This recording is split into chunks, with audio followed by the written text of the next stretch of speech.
primeiro livro de Samuel, capítulo de número 1, nós vamos ler os 8 primeiros versículos, fazermos algumas considerações e aplicarmos alguns princípios da palavra do Senhor às nossas vidas nessa noite. Diz assim o texto das Escrituras.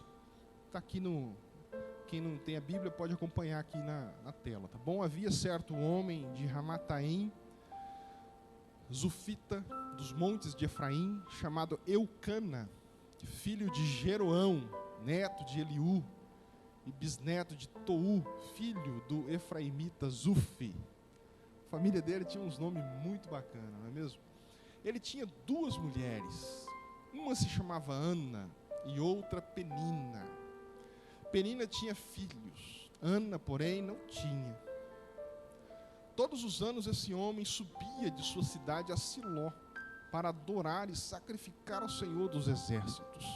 Lá, Ofni e Finéias, aí, as jovens que foram ter filhos, podem colocar esses nomes nos seus filhos, né?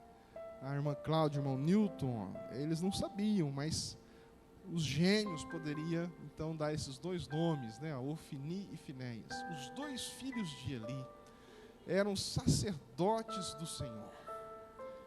No dia em que Eucana oferecia sacrifícios, dava porções à sua mulher Penina e a todos os filhos e filhas dela, mas a Ana dava uma porção dupla, porque a amava, apesar de o Senhor tê-la deixado estéril.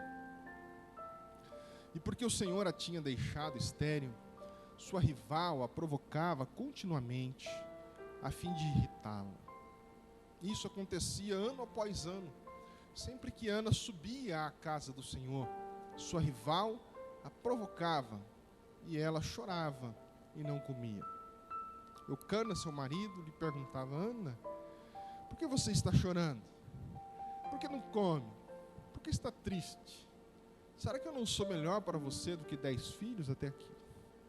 Senhor, obrigado pela oportunidade que temos de ler a sua palavra, e que o teu Espírito Santo, de forma sublime, simples e poderosa, como sempre age, possa agir mais uma vez, nos guiando, nos alertando, nos abençoando nessa noite com os princípios da sua palavra. É assim que nós oramos no nome de Jesus. Meus irmãos, nós vemos nesse texto, um texto que às vezes ao lê-lo a gente estranha um pouco, primeiramente por vermos um homem sacerdote do Senhor, Eucana, casado com 2 mulheres. Nós vemos que a casa desse homem, no decorrer do livro, irmã Dora, nós percebemos que era uma casa que vivia em plena perturbação. Era uma casa difícil, uma família difícil, onde muitos problemas aconteciam em torno dessa família. E às vezes isso acontece muito também nos nossos dias difíceis e turbulências. Não é sempre, mas a maioria das vezes as grandes turbulências da nossa vida decorrem do pecado, dos erros em que nós cometemos. Deus é misericordioso e perdoa os nossos pecados. No entanto, as consequências desses pecados nem sempre são evitadas por Deus. Deus perdoa o pecado, mas a consequência deles continuam. E a Bíblia fala que muitas vezes continuam na próxima geração e na outra. E isso se constitui uma maldição. Quando, por exemplo, nós vemos pessoas falando sobre maldição hereditária, a gente fica, nossa, maldição hereditária, como se fosse, né, um demonião assim, eu sou o demônio da maldição hereditária. E na verdade, maldição hereditária nada mais é do que pecados e erros que se estendem em consequências aos filhos, aos netos, às próximas gerações. Assim como existem bênçãos que são hereditárias. Hoje de manhã, até o Márcio testemunhou que eles vieram de São Paulo quando crianças, em uma situação muito difícil, porque o pai havia sido assassinado. E chegaram aqui, mas ouviram o Evangelho. O Evangelho entrou dentro da casa deles, da família deles, e o Evangelho mudou a vida deles. Hoje nós temos aqui o Márcio, presbítero da igreja, com filhos que louvam, que tocam, que estão na presença de Jesus. Jesus mudou. Os filhos do Márcio terão filhos que serão criados na casa do Senhor, e assim haverá sobre eles uma bênção hereditária. O André também. Enfim, assim como existem maldições hereditárias, existem também bênçãos que nós deixamos para os nossos filhos como herança. E essa família é um exemplo de uma família que conhece a Deus, que até sacrifica na casa do Senhor, conhece a vontade de Deus, conhece religiosamente aquilo que acontece na casa de Deus. O texto diz que eles funcionavam, eles trabalhavam inclusive como sacerdotes da casa do Senhor, mas eles desprezaram a palavra do Senhor, porque tanto naquela época como hoje, inclusive, obviamente, o casamento deve ser apenas com uma pessoa. Ontem, o nosso irmão Jonas falou com os adolescentes aqui, que SEXO só é uma bênção quando for feito dentro do mandamento do Senhor, dentro do casamento. Isso faz parte de uma aliança que eles fizeram ontem aqui com Deus. E hoje o mundo quer fazer muitas vezes tudo o contrário, errado, levando a Bíblia como que isso é uma coisa arcaica, antiga. Mas depois as consequências da desobediência à palavra de Deus vêm. Isso não é uma forma de medo, ou de pressão, ou de aprisionamento psicológico, não. É simplesmente para lembrarmos que a obediência ao Senhor produz bênçãos, e a desobediência ao Senhor produz maldições. Viver uma vida, sobretudo os pais, aqueles que estão na liderança das famílias, viver uma vida de obediência ao Senhor é a maior herança que você pode deixar aos seus filhos. Seus filhos olhar para você e dizer: mamãe é uma pessoa que busca a Deus, meu papai é alguém que busca ao Senhor. É a melhor herança que nós podemos deixar para os nossos filhos. Mas essa família era um lar desordenado, construído dentro de uma perspectiva distante da vontade de Deus, e obviamente uma família com muitos problemas. O texto que está diante de nós diz, no verso de número 3, não precisa colocar não, que os filhos de Eli, Ofni e Finéias, eles estavam como sacerdotes do Senhor. Eles não eram sacerdotes do Senhor, mas eles viviam como se fosse. E nisso fica um desafio a todos nós. Será que nós vivemos como cristãos, ou nós somos de fato cristãos?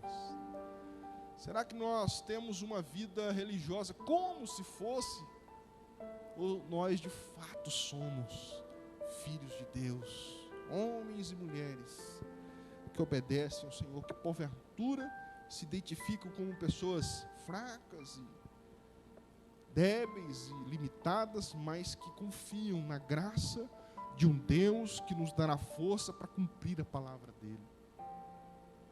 Nós não devemos ser como, mas nós devemos ser de fato homens e mulheres que buscam ao Senhor. Nós precisamos levantar na nossa casa, na nossa vida, uma vigilância para com a nossa família. Como que está a nossa família diante do Senhor?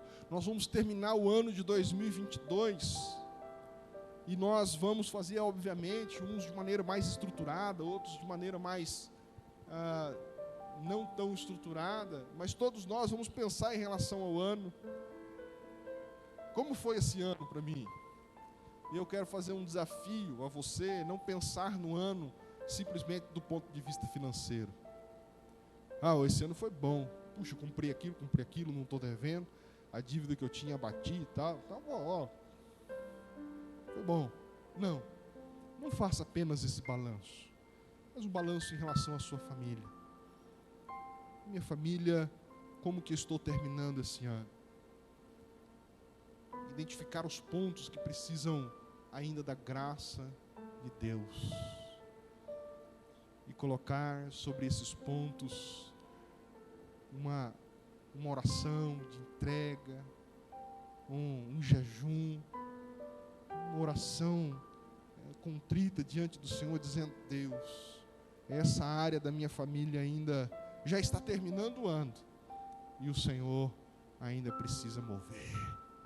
Irmãos, a oração de um justo, ela pode muito em seus efeitos.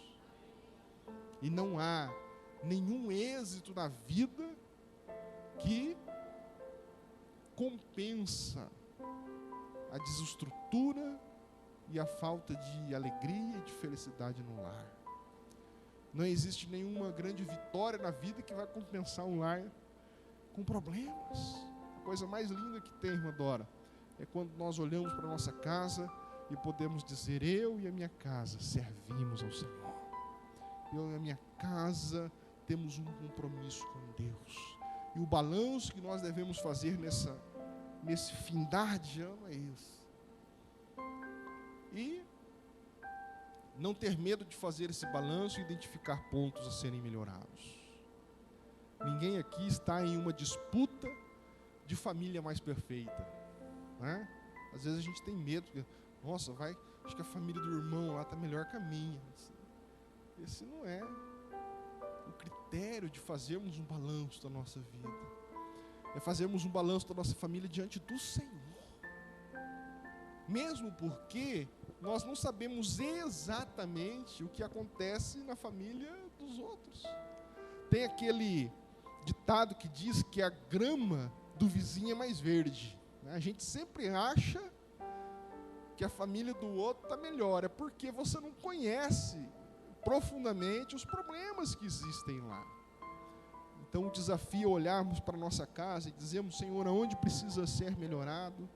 No que dá para eu fazer, eu quero colaborar, quero mudar, mas daquilo que eu não posso fazer, que o Senhor faça um milagre na minha casa, que o Senhor realiza algo extraordinário na minha casa. O texto, para além do problema da desorganização, porque Eucana era um homem conhecedor da palavra de Deus e sabia, porque está registrado lá em Gênesis 2:24, por isso deixa o homem pai e mãe e se une à sua mulher, a sua única mulher, tornando os dois uma só carne. Esse mandamento está lá em Gênesis. Eucana sabia desse mandamento e mesmo assim estruturou sua família de maneira errada. E isso trouxe consequências. Para além disso, que já comentamos, a Bíblia diz que para compensar o erro, Eucana dava mais coisas, mais presentes, mais comida, mais vantagens a Ana, porque Ana não podia ter filhos, não é? E aí a família dele ficou totalmente desequilibrada. A outra mulher, por ver Eucana dando mais coisas a Ana, ficava com raiva dela e a irritava e fazia maldade com ela, diz o texto que nós lemos. E a Bíblia diz que Ana, indo sacrificar ao Senhor juntamente com a família, estava extremamente triste. E aí nós fazemos uma pergunta também diante disso: como nós temos cultuado ao Senhor? Como nós temos ido à presença do Senhor? Não é? E é interessante que o marido dela, Eucana, chega para ela como que se fosse bonzinho, né? E pergunta para ela: o que você tem? Faz aqui 4 ou 5 perguntas. Ana, por que choras? E por que não comes? E por que está com o coração triste? E na verdade o grande problema de Ana era o próprio Eucana, que havia escolhido, e por ser estéril, escolheu depois outra mulher. Não confiou em Deus e tampouco observou os mandamentos do Senhor. Mas, irmãos, nós devemos aprender que um erro, ele não deve ser consertado com compensamentos. Um erro precisa ser consertado com arrependimento e mudança. E que o Senhor nos dê graça também para mudarmos as coisas que precisam ser mudadas dentro da nossa casa, dentro do nosso dia a dia, para adentrarmos do ano de 2023, não apenas com as finanças melhor, mas com a nossa família mais próximas de Deus. Nossas famílias mais próximas daquilo que Deus quer para a nossa casa, quer para os nossos filhos. Será que está acabando a pilha aqui? O texto nos diz que eles subiram até para adorar a Deus, mas eles estavam com graves problemas.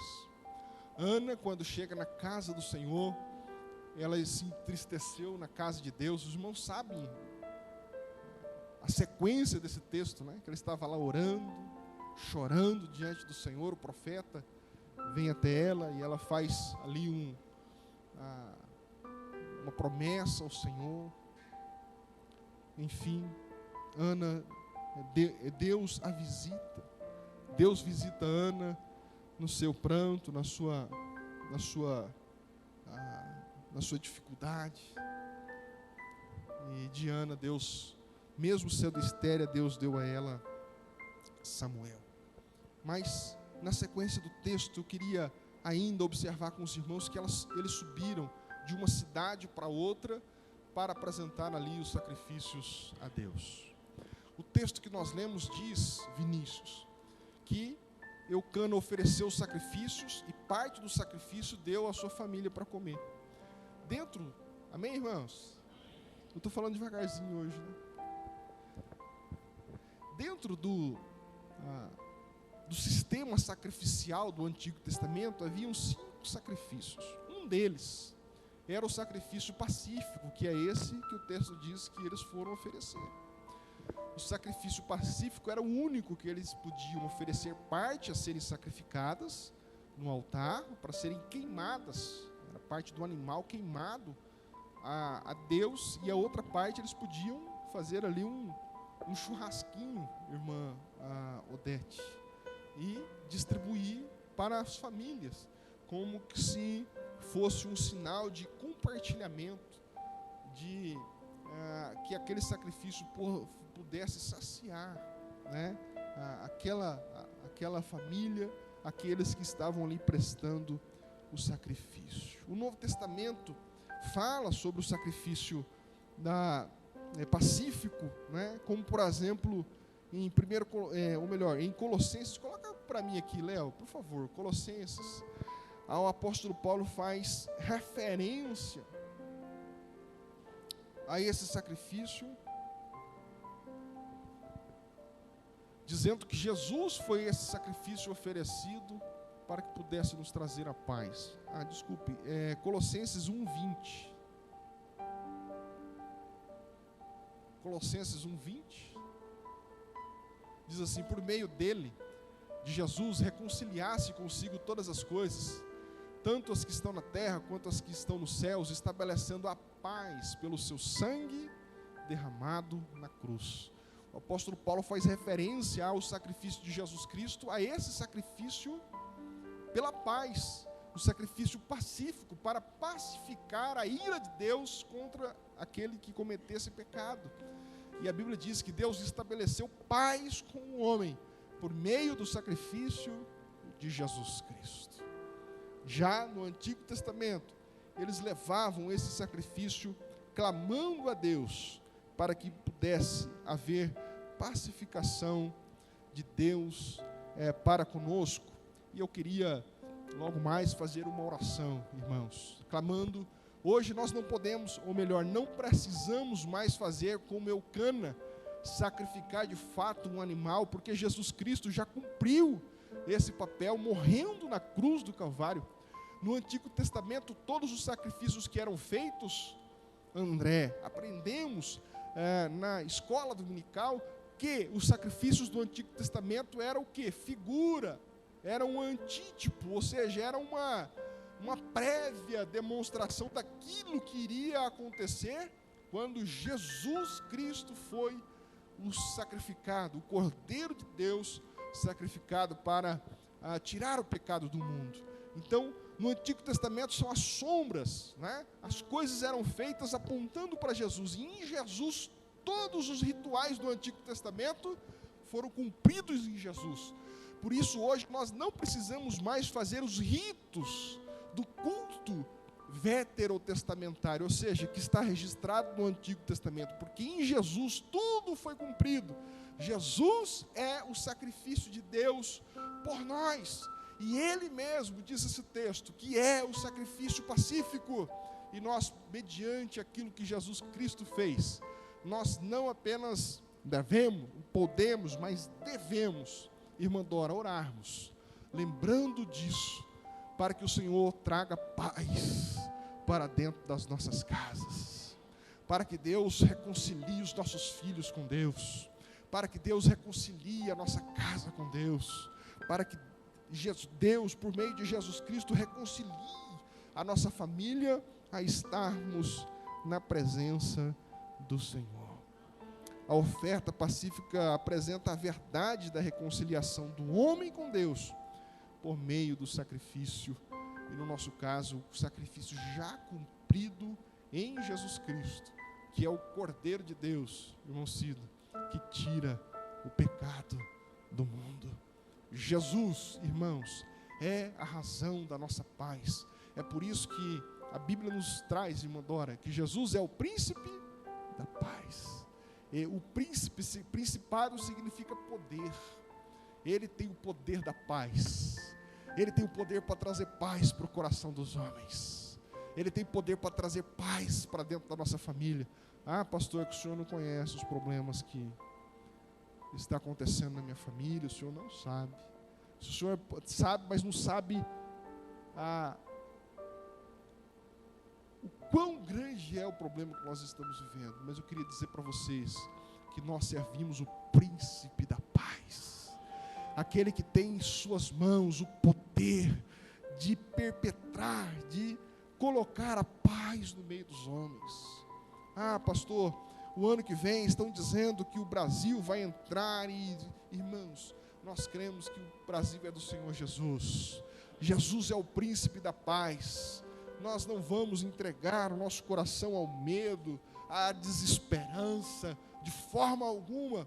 Vamos continuar crendo que Jesus Cristo é aquele que vai fazer com que a paz de Deus reine no meio de nós. Romanos capítulo 5, verso 1, apenas para mais um texto para nós vermos o quanto Jesus é o cumprimento do sacrifício pacífico do Antigo Testamento.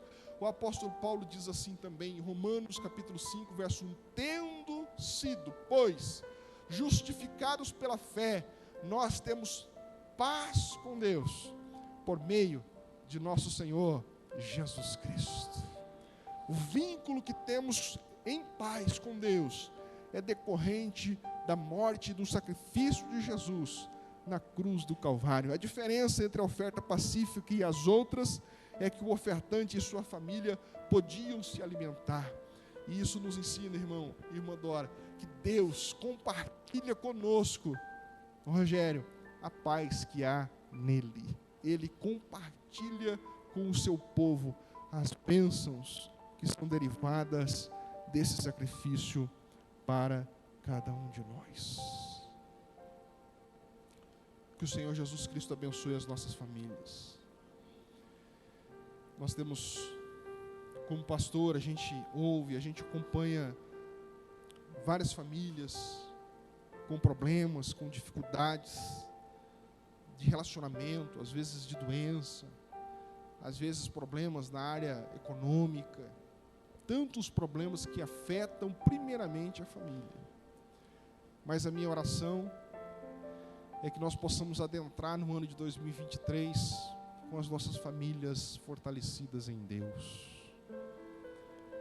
Não quero apenas que a nossa igreja seja uma igreja que haja muitos dons eloquentes. Eu quero sim os dons de Deus no meio da igreja, mas eu quero mais que as nossas famílias estejam abençoadas em paz. Eu conheço muitas comunidades que há pessoas com muitos dons de todo tipo, mas as famílias estão passando por grandes tribulações. Não é diferente do nosso meio. Há algumas famílias da nossa igreja que passam por dificuldades, e não há demérito nenhum nisso, porque é uma questão de tempo. Se você diz assim, minha família hoje está bem, já passou por problema, e você também não tem garantia de que amanhã as coisas estarão tão bem. As coisas podem acontecer, mas nós temos um Deus que nos dá essa garantia em fé, de que Ele pode, irmã Clarice, irmã Marilene, Anderson, Simone, irmã Dora, irmã Cristina, nós temos a garantia de um Deus que é o príncipe da paz. E nós queremos clamar e pedir que Deus traga paz por meio das nossas famílias. Que o Senhor possa, apesar das grandes dificuldades da nossa vida, por mais que essa família tinha complicações, a Bíblia diz que, estando eles no templo, Ana foi ouvida pelo Senhor. Ela estava ali chorando, irmã Dora, e Deus ouviu o clamor daquela mulher. Ela tinha o desejo de ter um filho, porque ela era estéril. E a Bíblia diz que Deus fez um milagre. Abriu a madre dela e ela teve um filho. E ela disse, Senhor, se eu tiver um filho, eu vou consagrar ele ao Senhor. E a Bíblia diz que Deus deu o filho para ela, e foi Samuel. E depois ela entregou esse filho para o Senhor, se transformou em um grande homem de Deus. Inclusive temos 2 livros na Bíblia com o seu nome. Deus opera milagres, irmãos. A misericórdia do Senhor se apresenta mesmo no meio de famílias que têm problemas. Deus é poderoso e misericordioso. Que a misericórdia e a graça do Senhor alcance as nossas famílias e nos abençoe, nos trazendo paz, trazendo milagres por meio de nós. O nosso compromisso para o ano que vem é trabalharmos duro para que as nossas famílias estejam no centro da palavra de Deus. Naquilo que não depende de nós, nós vamos colocar a nossa fé em Deus, porque Deus é poderoso para instituir paz no meio das tormentas que nós não conseguimos parar. Nós vemos lá em Lucas 8, aquela tempestade onde os discípulos estavam e eles não sabiam mais o que fazer. Jogaram para fora do barco que podia, mas mesmo assim a tempestade era dura, até com que o momento em que Jesus se levantou, irmão Rogério, e disse: acalma-te vento, aquieta-te mar, e a Bíblia diz que tudo se fez bonança. Se apresentou ali o príncipe da paz. Aleluia. Talvez você está como aqueles discípulos, jogando alguma coisa no barco, se livrando, acertando, e esse é o nosso papel. Mas aquilo que não há mais o que fazer, Deus vai fazer. Deus vai fazer. Ah, pastor, o senhor não conhece o problema da minha casa. Deus pode ajudar o irmão lá, ajudar o... mas na minha casa não tem jeito. Tem jeito sim. Tem jeito. E talvez o próximo ano é um ano que Deus vai fazer um grande milagre na sua família. Quem sabe Deus pode trazer de volta a paz para dentro do seu lar, a paz para dentro do seu coração em relação à sua família. Aleluia. Que nós possamos crer nisso. Eu queria convidar os irmãos a se colocarem de pé.